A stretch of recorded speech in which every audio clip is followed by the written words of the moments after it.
First of all, when you see the vaccine and how quickly we got to a vaccine, and we probably have 3 viable vaccines right now, what does it mean for the economy? Are we going to see a sudden boost from the vaccine, or is it just that the scarring that we could have expected will be tempered somewhat? I think it's a bit of both, Francine, and good morning, and thank you for having me. We just made a new forecast, and we've actually turned our optimistic scenario into our main scenario.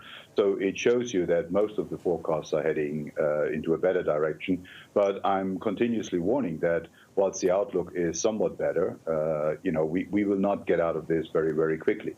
We expect to get close to herd immunity sometime during 2021 for the major economies, which means that the 2 vaccines that have shown to be very effective, plus the sort of immunization that comes from those that have recovered, is going to help us to come down to very low numbers of new cases, and that's going to change the mood in the economy. So we expect a pretty strong rebound. Of course, it depends on other things as well. For example, in the US, it depends on the size of the fiscal package.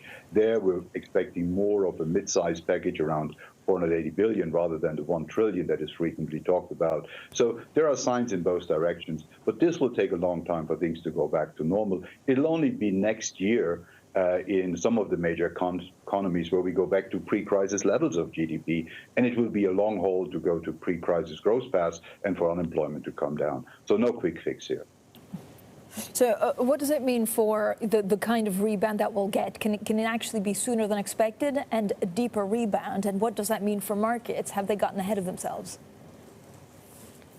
Well, I think markets are pricing in sort of the end point of the trajectory that we'll see. We'll expect a pretty strong rebound, basically, in the U.S. We expect just under 4% growth, 3.9% in 2021 and 3.8% in 2022. But the point is, these are average projections. There's many upsides and many downsides around these projections. At the moment, it's not sufficient to focus on forecasts alone. You need to think in scenarios.